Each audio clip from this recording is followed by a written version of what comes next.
Court transcripts later revealed that a state correctional officer had not one, but two spouses listed on the same inmate visitation log. Both legal unions had been meticulously documented in different counties, with equally valid marriage licenses, each signed by the same man under a slightly altered version of his first name.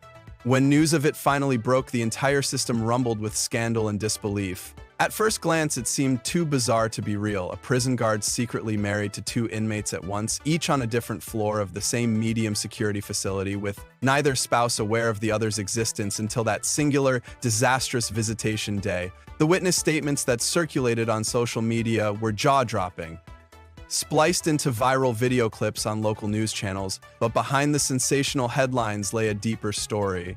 A tragedy of emotional manipulation, half-truths, and whispered confessions that had begun long before the guard ever fastened his badge to his uniform for the first time.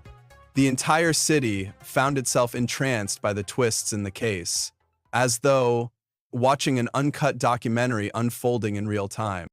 The protagonist of this story, a man named Dominic Tyler, found himself in the unwanted spotlight of local news stations and national tabloids alike. He was, by all external measures, a quiet, unassuming man of 32. He had no prior criminal record, a respectable if unremarkable education, and, as neighbors would later attest, a gentle demeanor that inspired curiosity more than alarm. But as depositions, phone call recordings, and personal diaries would reveal, Dominic was harboring a secret so convoluted that even he couldn't always keep track of how it had all begun. And while some called him a manipulative con artist, others argued that he was hopelessly naive, pulled into a situation that spiraled out of his control the moment he tried to close the door on it. From the outside, you'd never guess he'd do something like this. A neighbor named Becky once told a local reporter during a late-night doorstep interview, "He drove a practical sedan, paid his bills on time, and fed stray cats on his block. Who would ever suspect that he was leading a double life?" Yet a double life was precisely what the evidence pointed to. According to the official timeline, Dominic had been dating an inmate named Danielle Ortiz for nearly 2 years when he pulled strings to get assigned as a correctional officer in her cell block. She was serving time for a nonviolent drug offense, a downward spiral that began in her late 20s. She was a Latina woman from the west side of the city, known for her razor-sharp wit and irreverent sense of humor. Fellow inmates described her as tough but fair, with a smirk that could bend any guard's spine. In archived phone calls, Danielle was heard teasing Dominic about the contraband cell phone she'd kept hidden behind a loose brick, joking that if she got caught, it would cost him his career. The transcripts of those calls dripped with flirtation and danger, a toxic mix that seemed to promise a future neither of them could truly guarantee. "You gonna throw it all away for me?" she teased in one call. "There's no going back once we do this. Marriage is real, baby, not a game." Dominic's voice, often soft and somewhat hesitant, responded with anxious devotion, "I know what I'm doing. If it means we get to be together, then I'll deal with the fallout." It was the first of many naive promises, half-lies told to maintain the illusion that love could survive the thick concrete walls and endless fluorescent hallways. What no one else knew was that Dominic had been exchanging letters with yet another inmate, a woman named Felicia Green, who had arrived as a transfer from a facility upstate. Her rap sheet was complicated: convictions on fraud, some allegations of forgery, and, ironically, bigamy. She was older than Danielle by several years, came from a rougher background, and had an uncanny charm that wove itself into the lines of her personal letters. Those letters, later subpoenaed and read before a stunned courtroom, showcased her manipulative cunning. "You have no idea how deeply I feel for you," Felicia wrote in one. "I see you for who you are beneath that uniform.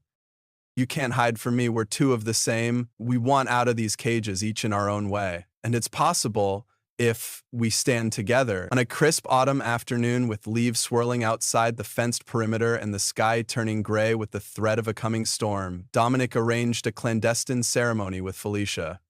The officiant was a local justice of the peace who was paid extra under the table, asked not to speak of what he had witnessed in the institutional chapel that day.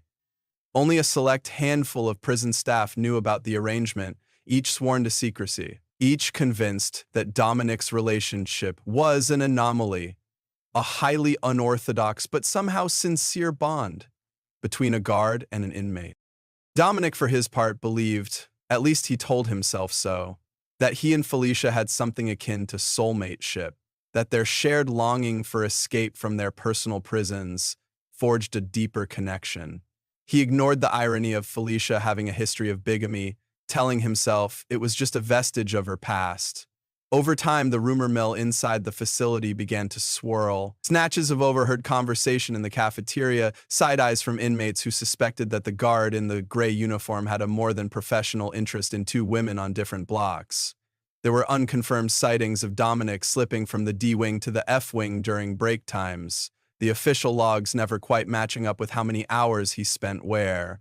"Is that guard messing with Felicia too?" A female inmate was heard whispering in a hallway. "He's always sweet-talking Danielle, but I saw him outside Felicia's cell last week. You ask me, something's off." One guard, a rookie fresh out of the academy named Monty Haynes, made a discreet note in his daily log. Observed CO Tyler speaking privately with inmate Green for an extended period. Both seemed agitated, whispering, tension in body language. "We'll continue to monitor." That note was discovered months after the scandal broke, used by Internal Affairs to prove that warning signs had been present all along. By the time Dominic realized just how precarious his situation had become, it was already too tangled to unravel easily. He had privately, surreptitiously married Danielle a few months prior to his ceremony with Felicia. The first marriage was done on a weekend day, under the pretense of a shift swap, with Danielle wearing a modest white dress that her cousin had mailed to the prison chapel. A guard from another block had rung them up on the official correctional phone line, verifying the ceremony time with the unsuspecting chaplain, who performed the service without knowing Danielle's fiancé was the very guard who stood watch over her cell. "Danielle, do you take this man to be your lawfully wedded husband?" the chaplain had asked, voice echoing in the quiet chapel. Her eyes had brimmed with tears. "I do," she said, voice trembling. Then Dominic repeated the vow, heart pounding so loudly he wondered if the chaplain could hear it. The ring was a simple gold band, smuggled in a day earlier. In the hush that followed, as the chaplain pronounced them husband and wife, Dominic felt a rush of adrenaline, followed by a cold wave of fear. He was now in deeper than ever. He told himself that Danielle was his true love, that everything would be fine once her sentence was over. They'd move far from the city, start a new life, and no one would ever have to know how they had met. But the illusions he clung to began to slip when Felicia cornered him outside the mess hall one day. A sly grin spread across her face. "Heard a rumor that you got cozy with that sweet little thing in D-Wing," she taunted, arching an eyebrow. "Would be a shame if I had to make a fuss about it. We have an understanding, don't we?" And that was all it took. In that moment, Dominic felt the trap snap around him like a steel jaw. He realized Felicia must have known more than she was letting on, and if she decided to expose his secrets, it would ruin everything. He tried to placate her. He offered her small favors, extra phone time, turning a blind eye to contraband that Felicia's acquaintances would sneak in. But little by little, the demands grew bolder. She insisted they marry too, so she could have certain legal protections, conjugal visits, or at least the promise of them. If he refused, she threatened to report him to the warden, and Danielle would surely find out. "Don't think of it as bigamy," Felicia purred one night on a contraband cell phone call. "Think of it as survival. Trust me, I won't mess up your situation with Danielle as long as you give me what I need. I'll keep my mouth shut, you do the same, and we both get what we want." Dominic's voice on the recordings was distressed yet desperate to cling to any semblance of control. "I can't see how this ends well. Somebody's going to talk." Felicia let out a laugh so hollow that it sounded like an echo in a distant corridor. "Not if we manage it right." "You want me." In the ensuing months, Dominic lived in a tension so constant and overwhelming that he began to lose weight, developed a nervous tic in his left eye, and slept only a few hours a night. He was now illegally married to two different inmates in the same facility, compelled to navigate the labyrinth of visitation schedules, worried about how to keep them separate, and terrified that either woman might suspect the other's existence. He began forging documents, adjusting rosters to ensure Danielle and Felicia never had visitation on the same day. He manipulated the times and places of their legal phone calls, doctor's appointments, anything that might reveal his duplicity. And for a while, shockingly, the subterfuge worked. In the swirling chaos of a busy corrections system, staff turnover was high, oversight was patchy, and both Danielle and Felicia were cunning enough in their own ways to keep the secret, each believing they alone held Dominic's heart. The entire arrangement teetered on the edge of collapse when local journalist Megan Jenkins got wind of a rumor about a correctional officer who was too friendly with a female inmate. Initially, she considered it a typical scandal story that might fill a small segment on her local channel's late-night broadcast. But as she dug deeper, she uncovered details that hinted at something far more salacious.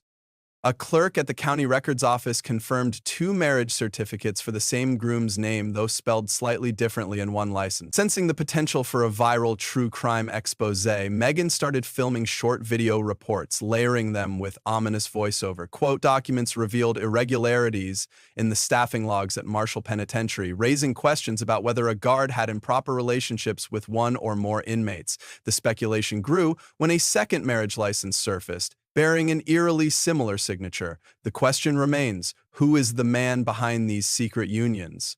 The combined pressure of Felicia's demands and the media attention was unbearable.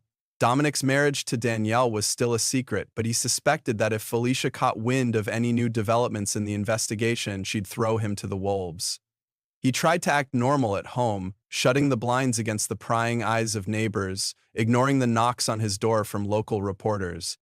One night, as he sat in his tiny living room with the TV turned to low volume, he listened to a knock that went on for several minutes. He pressed his palms against his temples, repeating to himself, "It'll be okay. It has to be okay," but it wasn't going to be okay.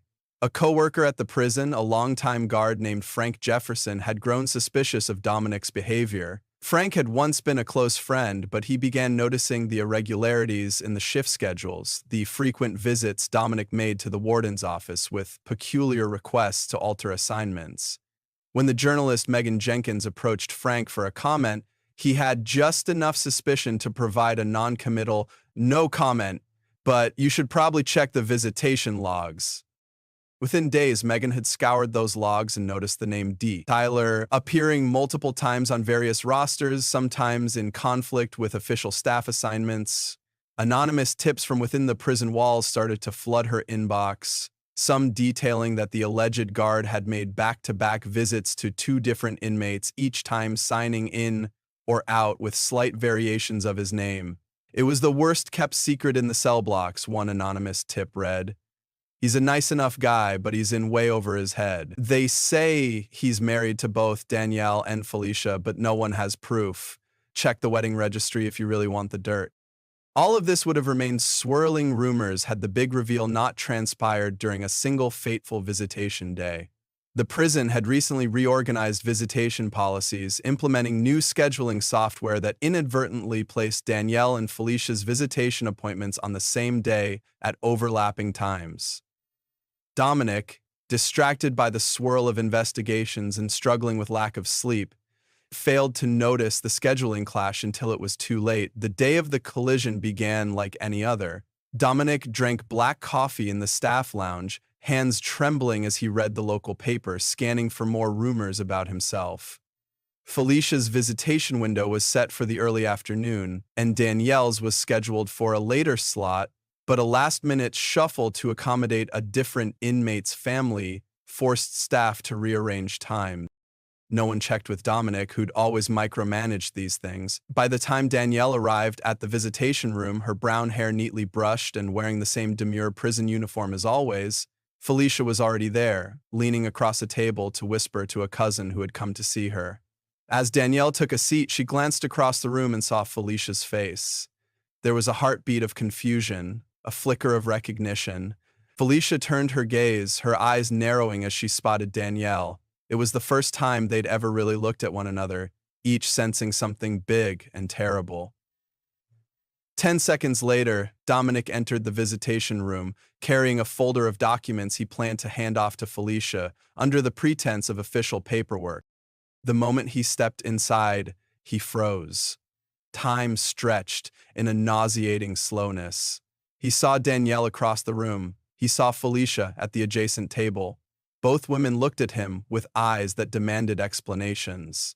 For a second, he considered turning and running, but it was too late.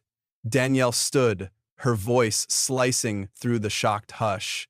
"What's she doing here?" Felicia rose too, her face hardened with betrayal. "He told me your visitation was tomorrow." The handful of other visitors in the room gawked. A couple of guards by the door exchanged bewildered looks, each uncertain whether to intervene or let it play out. Dominic opened and closed his mouth, as if words might simply appear if he waited long enough. Then Danielle walked around her table, approaching Felicia with the slow inevitability of a storm front. "He's my husband," Danielle said, her voice trembling with fury. "We got married in the chapel last year." "Who are you?" Felicia let out a cold, humorless laugh. "Your husband? No, sweetie. He's my husband. We've been married for 6 months, and guess what? Now the whole place is about to know." A stunned silence filled the room. Even the visitor guards, who had seen plenty of drama in their day, stood rooted to the spot. Then Felicia picked up a plastic chair and slammed it down in frustration, echoing a hollow clang that caused everyone to jump. Dominic tried to step forward, hands raised to quell the raging confrontation. "Please, calm down," he said, his voice pleading. "I can explain everything." But there was no containing the fury that radiated from both women. They advanced on him from opposite sides, a chaotic swirl of curses and accusations that ricocheted off the cold, institutional walls. Danielle reached him first, her eyes glistening with tears of betrayal.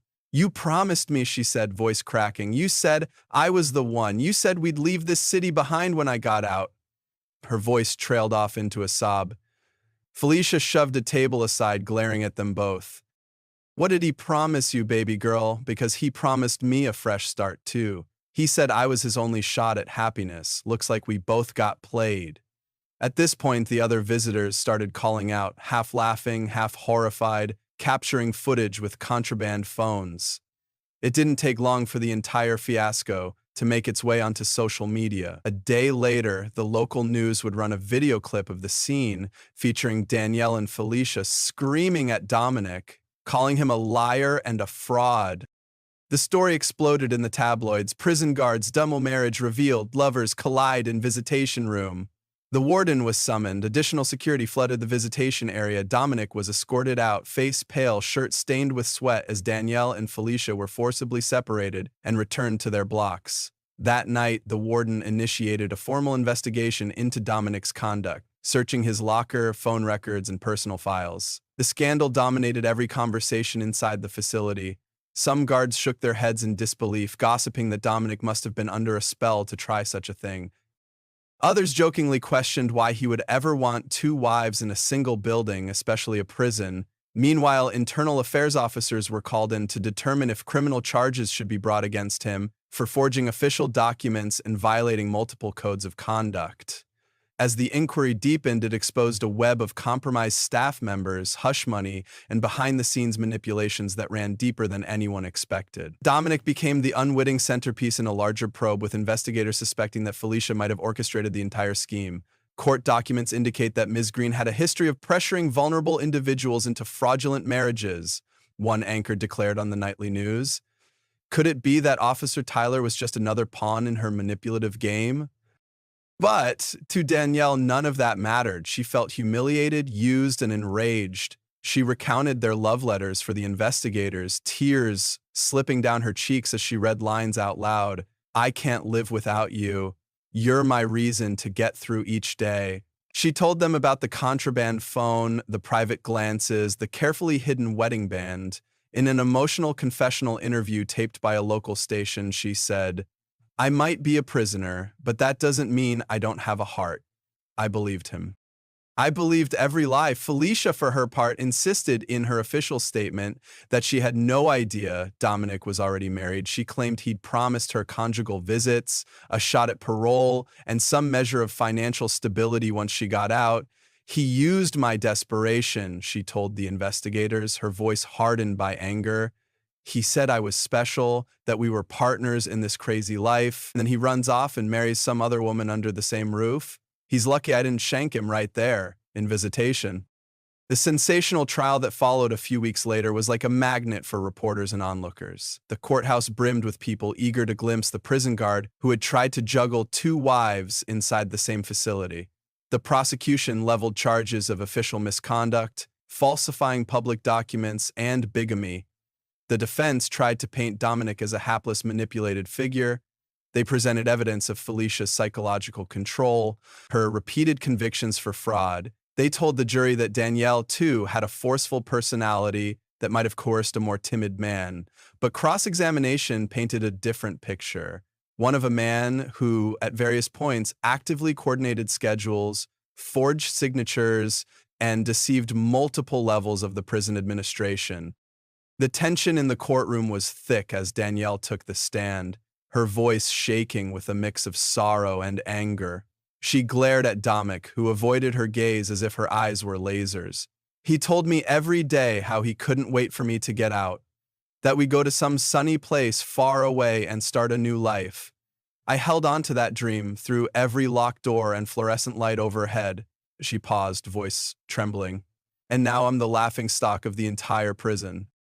I can't even face my cellmates. Next, Felicia delivered her testimony with a chilling calm, detailing how Dominic had seduced her with promises of freedom and new beginnings. She insisted that she had no reason to believe he was already married, especially not to another inmate. She claimed the guard had exploited her vulnerabilities, that he'd used his position to gain her trust. The prosecution presented a contrasting narrative, weaving in phone transcripts where Dominic's tone was anything but meek.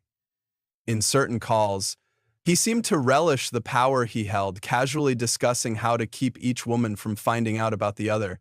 "Keep your head down," he said in one recorded conversation with Felicia. "Just follow my lead and we'll be fine. Don't stir up trouble with Danielle." In the hushed courtroom, that line echoed with an air of cold calculation that belied any suggestion of him as a mere victim. The defense responded by highlighting Felicia's documented history of manipulation. Reading from her prior bigamy case file, a legal transcript from that previous incident showed how Felicia had pressured another partner into a fraudulent marriage for financial gain. "She's done this before," the defense lawyer declared, pacing in front of the jury box. "It's her modus operandi. She finds lonely, desperate people and sinks her claws into them." Is Dominic guilty of misconduct? Certainly. But he's also a victim of Felicia's cunning. The lead prosecutor hammered back, using Danielle's broken heart and Dominic's repeated deceptions as proof that he was not just a pawn but an active participant. This man wore the uniform of a correctional officer, entrusted with upholding the law within these prison walls. Instead, he brought personal chaos and subversion. He lied, he cheated, and he manipulated the system for his own desires. Outside, reporters waited for sound bites each day, flinging questions at Dominic as he exited the courthouse under the watchful eye of uniformed deputies. He looked gaunt, his eyes sunken from lack of rest, his hair thinning at the temples. Sometimes he tried to speak, stammering apologies or half-hearted explanations, but the swirl of microphones and cameras drowned out his words. Social media exploded with memes mocking him as the polygamist prison guard, while late-night talk show hosts used him as comedic fodder. In some corners, people debated whether the entire fiasco pointed to deeper flaws in the prison system. How could such a brazen situation go unnoticed for so long? Were staff to blame for turning a blind eye? Did the administration fail to enforce ethical standards? Others branded Dominic a sociopath, while a small but vocal group argued that the entire scenario underscored the complexities of power and vulnerability. Yet beyond the public spectacle, a handful of emotional victims remained. Danielle, locked back in her cell, spent her days fighting off humiliating jeers from other inmates. She'd lost what little hope she once clung to, turning bitter, distrustful of any human connection. Felicia, though outwardly projecting a tough persona, was rumored to have lashed out at guards and inmates alike, growing more volatile after losing the advantage she once held. Some reported that she kept a small spiral notebook where she scribbled potential revenge plots or legal strategies, determined not to remain a victim in the public eye. And Dominic, stripped of his uniform, found himself out on bail, living in a dingy motel while awaiting the verdict. In a recorded confessional interview that leaked to the media, he expressed shame, confusion, and a flicker of regret that was almost painful to watch. "I never meant for anyone to get hurt," he said, eyes glistening. "I loved them both in different ways. I was lonely and they made me feel important, but I couldn't see the walls closing in around me."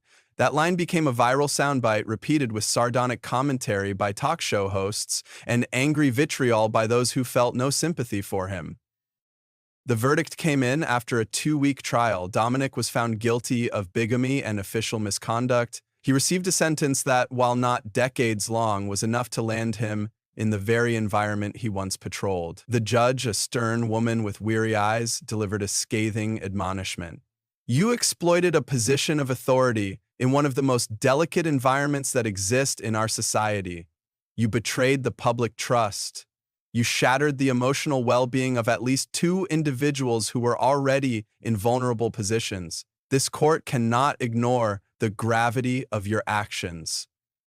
The media had a field day reporting on his transfer from ex-guard to inmate, ironically enough in a separate facility far outside the city. He would no longer be in the same prison as Danielle or Felicia, but the rumor was that both women took some grim satisfaction in knowing he'd wear the very jumpsuit they wore daily. "Karma," said Danielle when asked by a local reporter for a comment. "Sometimes it catches up with you faster than you think." Felicia responded by sending a cryptic letter to a journalist, remarking only, "We all make our beds, eventually. Good luck to him." In the aftermath, the prison administration faced intense scrutiny, leading to the resignation or reassignment of multiple staff members. An internal ethics overhaul was launched, with new policies forbidding personal relationships between staff and inmates under stricter regulations. Meanwhile, the community around the prison erupted in debates about moral responsibility, institutional oversight, and the nature of love behind bars. Some believe that Dominic's downfall was the product of an emotionally bankrupt system, one that fosters desperation on both sides of the bars. Others insisted he was a willful manipulator who deserved every day of his sentence. Over time, the city moved on to the next scandal, but the story remained embedded in local lore as a cautionary tale. Those who lived near the old prison sometimes pointed it out to visitors with a knowing grin, saying, "That's where the guard married 2 inmates at the same time. Crazy, right?" The tale took on an almost urban legend quality, evolving with each retelling until it was a patchwork of half-truths and sensational embellishments. But for those directly involved, the consequences were all too real. Danielle appealed for early release, citing mental anguish and the emotional harm Dominic had inflicted on her. Her request was denied, though she did eventually get paroled a few months before her original release date. She stepped out of prison with a hardened heart, refusing to speak to reporters who hovered outside the gates. She disappeared into the city's sprawl, determined to shed her past. Felicia, cunning to the end, managed to negotiate a reduced sentence by cooperating with the internal affairs investigation, providing key testimony that exposed a ring of corrupt staff members. After her release, she vanished too, rumored to have moved to another state, possibly under a new identity. There were murmurings that she was seen in a faraway city, pulling the same cons as before, but no firm evidence ever surfaced. Dominic, incarcerated in a drab facility upstate, spent his days in reflective misery.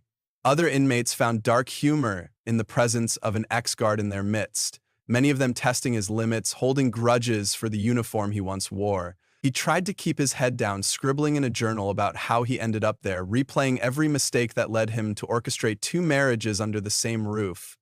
"Maybe I was just lonely," he wrote in one entry, "or maybe I was too weak to admit that what I wanted was impossible. I thought I could keep 2 dreams alive at once, but I only managed to destroy them both." Some nights he lay awake, listening to the distant clang of cell doors, the shuffle of feet in the hall, and the low hum of institutional lighting. He thought about Danielle's laughter in that chapel, how her voice shook when she said, "I do," and he wondered if she'd ever find it in her heart to forgive him. Then he thought about Felicia, about the dangerous allure she'd held, the way she'd looked at him like she could read every secret in his soul. Had she planned it all from the start? Or had they both become unwitting partners in a twisted dance of deception? The questions haunted him. In the year that followed, both Danielle and Felicia lodged civil suits against Dominic for emotional distress. Lawyers tried to serve him with paperwork in prison, ensuring that the scars of his decisions would linger far beyond his release date. He scrawled half-hearted responses, but he had no money left for a proper attorney. In quiet moments, he prayed that once his sentence was served, he could slip away and start anew. Far from the city that now only knew him as the bigamist prison guard. Media interest waned over time, replaced by newer, more shocking scandals.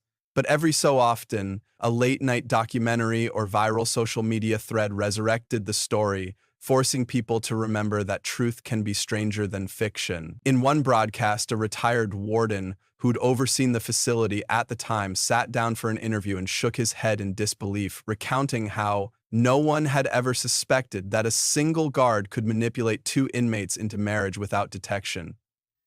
"It just goes to show you," he said grimly, "love or lust or loneliness can make people do the unthinkable." Over the years, the story became an unofficial legend, a piece of cautionary lore told to new recruits at the academy, warning them not to cross the line between professionalism and personal involvement. The phrase, "don't pull a Dominic," entered the local lexicon of corrections officers, signifying a line that must never be crossed. Some nights, in the facility upstate, Dominic would dream of an alternate life, one where he met Danielle under normal circumstances, maybe at a coffee shop or a friend's party, instead of behind concrete walls. He imagined them sitting in a park, her head on his shoulder, talking about mundane things like grocery lists and rent payments, free from the weight of secrecy. Other nights, he dreamed of Felicia, remembering the strange power she held over him, how she recognized a lonely streak in his eyes and offered him excitement laced with danger. In these dreams, she always beckoned him into some dimly lit corridor, promising that if he followed, he'd never be alone again. Then he'd wake up to the stark reality of his cell, the chipped paint on the walls, the cold mattress beneath him. As time marched on, appeals were filed and resolved. Dominic ended up serving a few years, a fraction of what some said he deserved, but longer than what others expected. Upon his release, reporters tried to track him down for a final statement, hoping for a sensational quote about remorse or redemption. He evaded them, leaving the facility through a side gate, a duffel bag slung over his shoulder, face drawn with exhaustion and age beyond his years. He headed for a bus station, intending to leave the city behind forever. As he boarded a southbound bus, he slipped into a seat by the window, watching the city skyline recede in the distance. He closed his eyes, feeling a wave of relief and an undercurrent of shame. The guard who had tried to have it all, 2 wives, 2 sets of promises, 2 illusions of love, had learned the hardest possible lesson. He left behind a legacy of headlines, rumors, and heartbreak, a cautionary tale whispered in prison corridors, conjured in hushed conversations by corrections officials who still couldn't quite believe it had happened. And though the scandal would eventually fade from the front pages, it would remain etched in the memories of those who lived it, a stark reminder that inside the most rigid walls, beneath the strictest regulations, raw human desire can still blossom into chaos when fueled by deceit and desperation.